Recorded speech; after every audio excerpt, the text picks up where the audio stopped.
ahead and, or excuse me, can you go ahead and introduce yourself?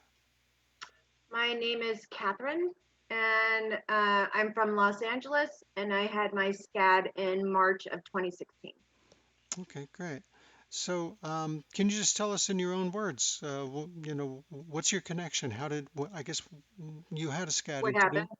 Yeah, can you tell us what happened?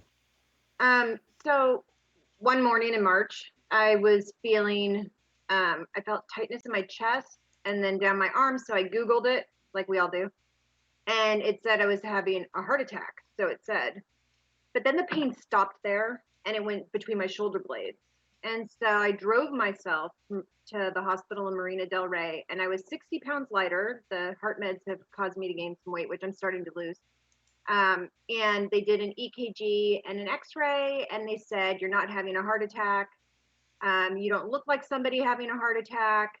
You don't present as someone having a heart attack. Your EKG showed T lines, but that could be normal for some people. And they sent me home. They told me I had indigestion, but I said I don't have stomach acid. And they're like, well, still you can get indigestion. I was like, okay. So I went home, and the pain between my shoulder blades became so intense, I had to drive back to the hospital. So I drove back to the hospital, and a different doctor, surprisingly, it was a female doctor the first time, and it was a male doctor the second time. The male doctor checked my troponin levels right away. And when I got there, it was 22. And an hour later, it was 36. And it should be 0.002. So he came in and told me that I was having a massive heart attack, and they had to transfer me to Cedars-Sinai in Los Angeles because they couldn't handle it. I knew I was going to be okay the whole time, but they did an angiogram, obviously, and it showed that I had no plaque, and it showed the dissection.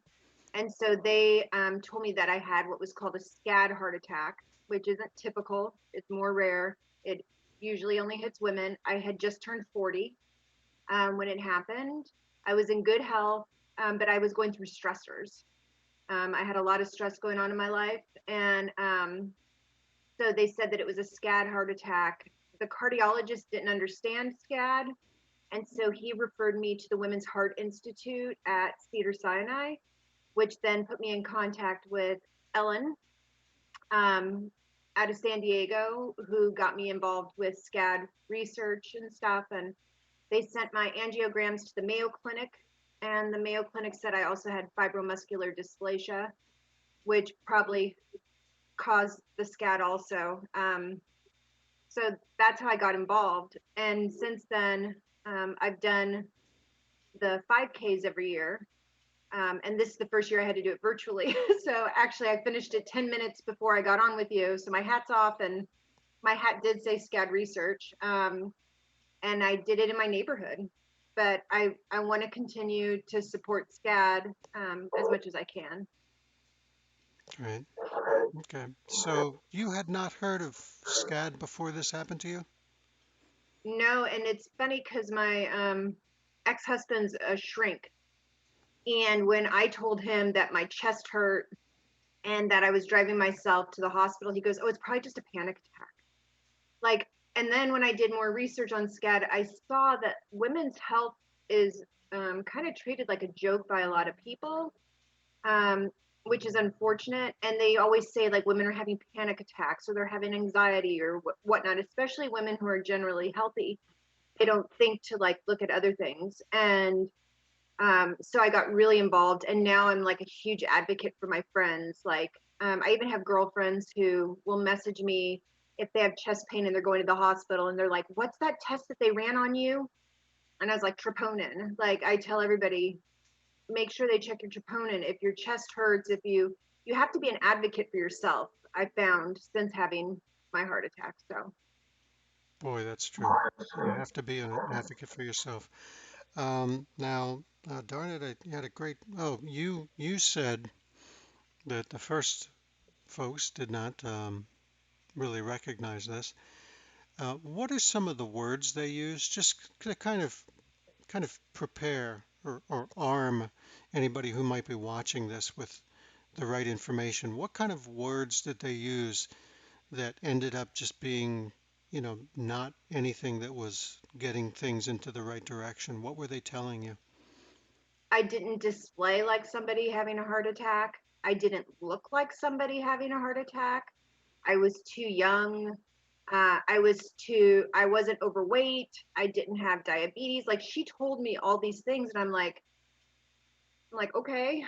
Uh, and she also told me I had indigestion, and I had had a surgery in 2007 where I don't have stomach acid. I don't use the stomach acid in my body. So, and I've never had heartburn in my life. So she was just downplaying that I could have had a heart attack. Okay. Okay. Um, was there any, you think there was anything different you did with the next person you Second saw? doctor? Yeah. No, it had been a couple hours since I was at the hospital, and I went back and I said, "Look, the pain between my shoulder blades is getting more intense. Um, I'm not asking you guys for pain meds. I just want to know what's going on. I don't like pain meds because they make me feel sick." So I told them, I was like, I'm not like med seeking or anything like that, like you get people in hospitals doing. I was like, I want to know what the heck's going on. I'm not going to leave until you figured it out. And he took blood. I didn't know he was checking my troponin. And when we took blood an hour later, and he said it went from 22 to 36 in an hour. He said, so even though maybe the EKG isn't showing things, he said, this test definitely shows there's something going on with my heart. Okay. I think that is very significant what you said when you actually said I'm not going to go home until you tell me what's going on, or words to that effect. Yeah, because I'd already gone home once. I wasn't going to go home again. Well, those are words that will save lives, obviously, because well, it's just not something that many people are willing to do, and we've heard the stories of we know a lot of SCAD angel families, and if you don't press, then you don't get the outcomes that I think you could get if you did press. So that's Yeah, that's very that's very good to hear. I always tell women and men, because there is a small percentage, like at our SCAD walk every year, there's a man and his family, and he's a SCAD survivor. And this past year, there was two men. So it does happen. So I just tell everybody to be their own advocate, because sometimes doctors are busy, or like I said, I didn't display as somebody like my cholesterol's perfect. Everything, it didn't seem like it. And I didn't have the typical heart attack symptoms. It was between my shoulder blades. I wasn't gasping for my chest. I wasn't, you know what I mean? And I felt tightness in my neck. It was different. But maybe the second doctor, he just thought, I don't want to deal with her. Let me just run all these tests. Well, that's great. It's So, great that yeah. you did that. Now, are you comfortable talking about some of the emotional things you may have gone through in recovering? Oh, yeah, that's fine. When after my SCAD, I ended a almost 20-year relationship.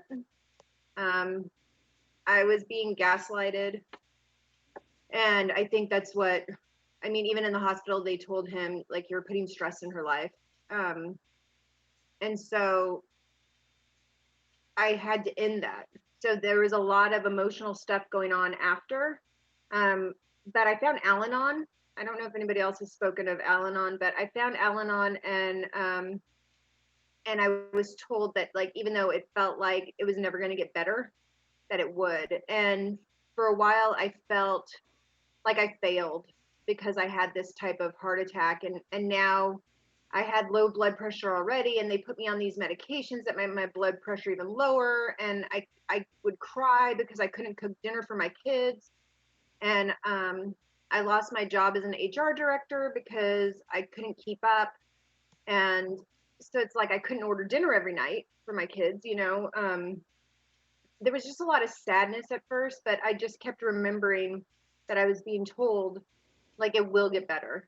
And with the FMD on top of it, there was a man at cardiac rehab because it was me and a bunch of old dudes, and we bonded. And one of them told me, um, "What you have can take your life, but don't let it take the life that you live." And for something that just got to me, like live my life to the fullest. So now whenever I tag stuff in like photos and stuff, I tag it Cat's Living Adventure because we're never promised tomorrow. And I was very lucky to survive my SCAD. So are all the other survivors, because you did say the SCAD angels. There are a lot of people who die from it. And so there was a lot of emotions. I even went through a phase where like I thought it would have been better if I died. Like my kids would have been better off if I died. They wouldn't have to go through this. They wouldn't have to go back and forth between two homes. I wouldn't have to start all over again. And then I was like, no, there's some, I'm not religious, but there's some higher being I think that watches over all of us. And it obviously wants me here for a reason. And so I just turned it around that if anybody is new to SCAD, it's normal to feel upset or scared or angry or anything, but it does get better. And that's what Ellen and other women showed me, and what I see at these SCAD walks is that it does get better. We get our lives back, and we don't have to be scared. Um, I did have to go to therapy, and I'm in therapy right now because I do have. They say that you can have PTSD from having a heart attack. I'm afraid that I might die. So so but for the most part, I'm happy. It was pretty hard right after because I never expected it. I was running, I was healthy. Um, I didn't expect to have a heart attack at 40. So there Mhm. were a lot of emotions behind that, plus ending a marriage, ending 20 years with someone. So, but now I'm Mm. good. And I've got a cat in the back. Sorry about that. Oh, that's great. Well, I really appreciate you spending the time to talk to us about it. Is there anything I forgot to ask you that you'd like to tell people? Just give what you can to SCAD research. Listen to your body. Be your own advocate. Like when you go into the ER, tell them I'm not leaving until you tell me what's going on with me, because for women, they don't listen to us a lot, and they think that it's all emotions and stuff, and your body can be doing something to you. And I'm so grateful that I did say I'm not leaving till you figure out what's going on with me. And I'm so grateful for my life today. So thank you for having me today. Great, thank you. Very, very wise words. Thanks. Thanks for the advice. Thanks everybody, or thanks again for joining. No Let me go problem. ahead and bring up our next thing. Thank you so much for joining us today. Okay, thanks.